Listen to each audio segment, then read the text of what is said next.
సాధారణంగా శ్రాద్ధం అంటేనే ఒక రకమైనటువంటి ఖర్చుతో కూడినటువంటి వ్యవహారం అని అందరికి తెలుసు. నీకు శక్తి లేదు. శక్తి లేనప్పుడు ఏం జేయాలి? కనీసం దక్షిణం వైపు తిరగండి. దక్షిణం వైపు తిరిగి 2 చేతులు పైకెత్తి పితృదేవతల స్మరణ చేసుకొని, అయ్యా! మేమేమైనా తప్పు చేస్తుంటే మమ్ము క్షమించండి. మాకు శ్రాద్ధం పెట్టడానికి గూడా చేత గాదు మాకు. శ్రాద్ధం పెట్టడానికి గూడా మాకు ఆలోచన లేదు. గురువులను ఆశ్రయించి గురువులు చెప్పినప్పటికి గూడా మేము వినట్లేదు. కనీసం మాకు ఆ శక్తి లేదు గాదు. అసలు ఈ ఆలోచనే రావట్లేదు స్వామి. పితృదేవతలకు దండం పెట్టుకోండి ఇలాగా. పెట్టుకొని ఏడవండి. మీ కన్నీళ్ళు కింద పడతాయి గదా! ఇది గూడా తర్పణమే. అట్‌లీస్ట్ ఇప్పుడు చూడండి మన తల్లిదండ్రులు జన్మనిచ్చారు. తల్లిదండ్రులు జన్మనిచ్చిన తర్వాత కనీసం వాళ్ళకి బతికున్నప్పుడు అన్నం పెట్టము. చచ్చిన తర్వాత గూడా కనీసం ఒక పిడికెడు పిండం పెట్టకపోతే ఎందుకు? ఉన్నప్పుడు పెట్టారు. పోయిన తర్వాత గూడా ఆలోచించకపోతే ఎట్లాగా? అందుకే పితృదేవత మీరు గుర్తుపెట్టుకోండి. ఉన్నంత సేపు నా భార్య, నా పిల్లలు, నా ఆస్తులు, నా కార్లు, నా బండ్లు, నా మనుషులు అని తిరుగుతుంటాము. మరి ఇంత తిరిగినప్పుడు కనీసము తల్లిదండ్రులను దగ్గర తీసుకోండి వాళ్ళని. వాళ్ళని ఏం చేసేదుంది మీకు? వాళ్ళేమైనా కోట్లడుగుతారా? లక్షలడుగుతారా? లేకపోతే మీ ఆస్తులేమైనా రాసియమంటారా? వాళ్ళ ఆస్తులే మీకిచ్చారు గదా!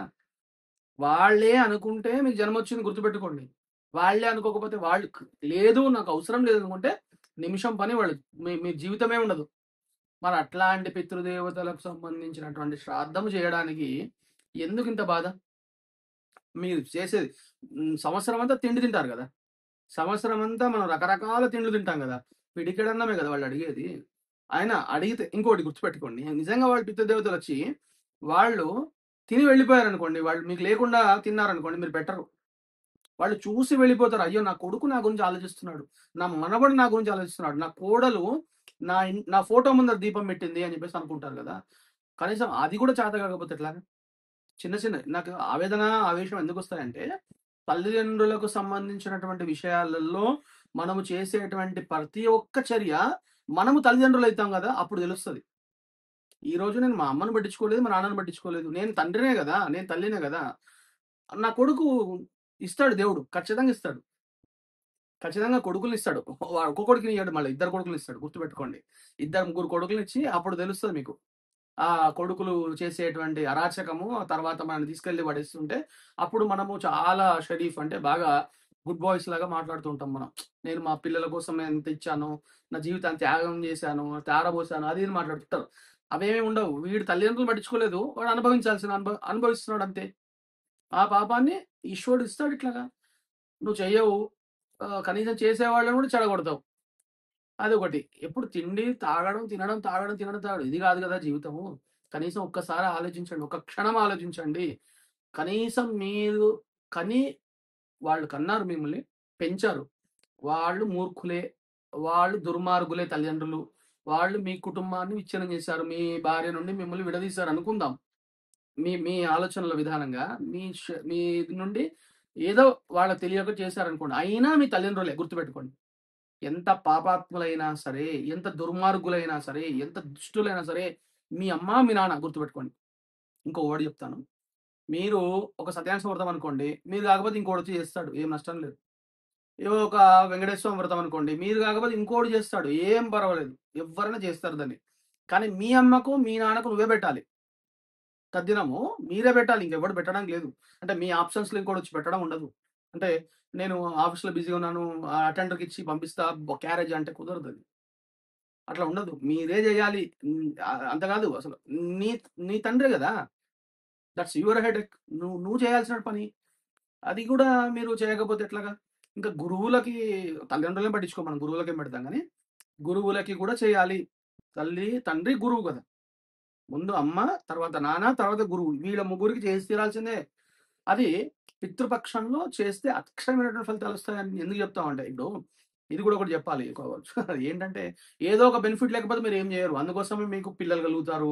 మీకు అదైతది, ఇదైతది అని చెప్పడం. శాస్త్రాలు కూడా అవే ఎందుకు మీకు ఒక ఒక చాక్లేట్ ఇచ్చి పిల్లలతో పని చేయించుకున్నట్టనమాట. మీరు చెప్తే మీకు మనుషుల తత్వం అది. ఎందుకంటే ఏదో ఒక బెనిఫిట్ ఉండాలి. ఏదో ఒక లాభం ఉండాలి. అశ్వమేధ యాగ ఫలితం రావాలి మనం చేసేటువంటి పనులు. మనం చేసేదేమో దుర్మార్గాలు. ఎలా అవుతాయి చెప్పండి? కాబట్టి ఏదైతే పితృపక్షంలో చేసేటువంటి కర్మ ఉంటుందో ఎవరైతే కర్మ చెయ్యడానికి అశక్తుడై ఉన్నవాడో, ఒక్క రూపాయి మీ అమ్మ నాన్న ఖర్చు పెట్టని వాడు ఉంటాడు. ధర్మాల గురించి మాట్లాడతారు ఇంకా వీళ్ళు. వీళ్ళు ఇంత ఇంత మాట్లాడతారు. ధర్మం, మాతృదేవో భవ, పితృదేవో భవ అంటాడు వాడు. నాకు అర్థం కాదు. ఏం ఉపయోగం? మీరు ఇవన్నీ చెప్పకండి. ఇంకా ధర్మాలు, శాస్త్రాలు ఇవన్నీ గురించి మాట్లాడకండి. ఎందుకంటే నువ్వు మీ అమ్మని దూరం పెట్టావు, చాలు. ఇంకా ఈశ్వరుడు నేను క్షమించాడు. నువ్వు మీ నాన్నని దూరం పెట్టుకున్నావు, అంతే. ఇంకా నువ్వు ఇంకా ఈశ్వరుడికి ఖాతాలో వ్యర్థుడివి అని రాసిస్తాడు ఆయన. వీడు ఒక పనికిరాని వాడు, పరమేశ్వరుడి డాటాలో నువ్వు ఎలా ఉంటావంటే ఒక యూజ్లెస్ అలా నిలబడతావు. అట్లాగా గుర్తుపెట్టుకోండి. మీరు ఎంత పుణ్యమైనా చేయండి, ఓ మీ తీర్థాలకు పోండి, క్షేత్రాలకు పోండి, అన్నదానాలు చేయండి, దుక్కండి, ఎగరండి, అన్ని చేయండి, కానీ మీ అమ్మని దూరం పెట్టావు కదా, చాలు. ఇంకా అవుట్. మిమ్మల్ని కొట్టిపడేస్తాడు అనమాట ఈశ్వరుడు. వీడు తల్లిని దూరం పెట్టాడు, వీడు తల్లిని దూరం పెట్టుకున్నాడు, వీడు వ్యర్థుడు అని రాసేస్తాడు ఈశ్వరుడు. గుర్తుపెట్టుకోండి. నేను ఆవేశంగా మాట్లాడుతున్నాను అనుకోకండి, ఆవేదనగా మాట్లాడుతున్నాను. ఎందుకంటే నేను ఒక 100 మంది తల్లిదండ్రులు చూస్తున్నాను, నా దగ్గరకు వచ్చి బాధపడతారు.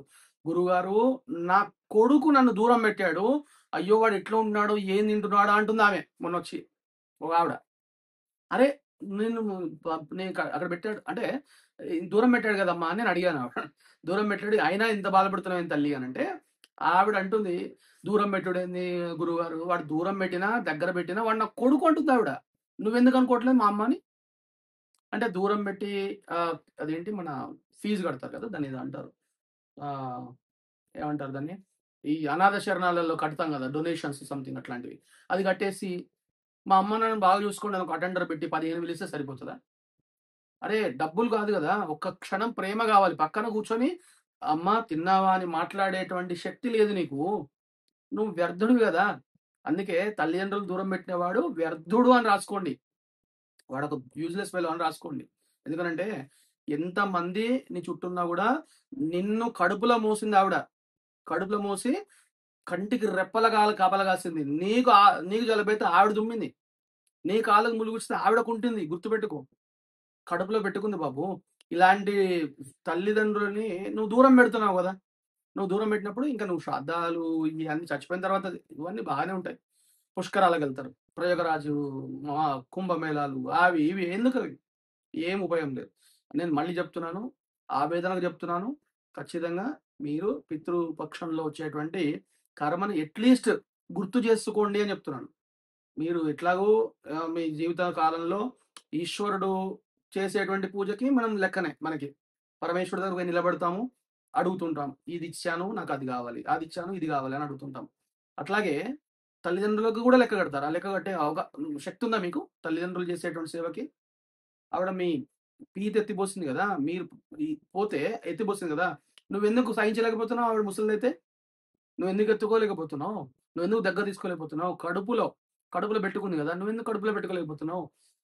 నువ్వు కొడుకు అయితే నీకు కొడుకు అవుతాడు కావచ్చు మీ నాన్న వృద్ధుడైన తర్వాత, కొడుకులాగా ఎందుకు భావించట్లేదు నువ్వు? అందుకే అది జన్మ మృత్యు జరా వ్యాధి అని అంటారు. జరా కూడా వ్యాధి కిందకి తీసుకుంటారు మన దానిలో. ఎందుకు మనం ఏమనుకుంటామంటే నా యవ్వనం శాశ్వతం అనుకుంటాం. యవ్వనం శాశ్వతం కాదు. నీకు వచ్చేటువంటి కర్మ నీకు జరా వ్యాధి రూపంలో వస్తుంది, అప్పుడు తెలుస్తుంది మీకు. కాబట్టి ఇంకా ఇదంతా నేను ఆవేశం నుండి మళ్ళీ నార్మల్ అవుతాను. అందుకే ఏమంటారంటే ఏకే చాస్మత్ కులే జాత అపుత్ర అని ఒక శాస్త్ర వచనం. అంటే ఏషాం నపిత నచ భ్రాత నా బంధురు నా అన్యగోత్రిణ అని చెప్పేసి తిలోదకం ఎవ్వరు లేని వాళ్ళకు కూడా ఇవ్వచ్చు ఈ మహాలయ పక్షంలో. ఇంకా అంటే ఉదాహరణకి ఎవరో దారిలో వెళ్ళేప్పుడు నీకు మరణించి కనబడ్డారు, వాళ్ళకు కూడా భావించవచ్చు. వాళ్ళకి పేరు ఉండదు, గోత్రం ఉండదు, బంధువు కాదు, అయినా కూడా మనం వాళ్ళకి ఇవ్వచ్చు. మనం పితృదేవతను సంతృప్తిపరచడానికి మీరు ఏం ఖర్చు పెట్టకండి. మనకు కావాల్సింది ఏంటంటే చెమ్మడి నీళ్లు, ఆ ఒక్కరోజు కష్టపడండి. చెమ్మడి నీళ్లు, ఒక చారెడు నల్ల నువ్వులు, భక్తి శ్రద్ధ, ఒక్క 20 నిమిషాల సమయం అంతే. మీరు ఏం చేయకండి.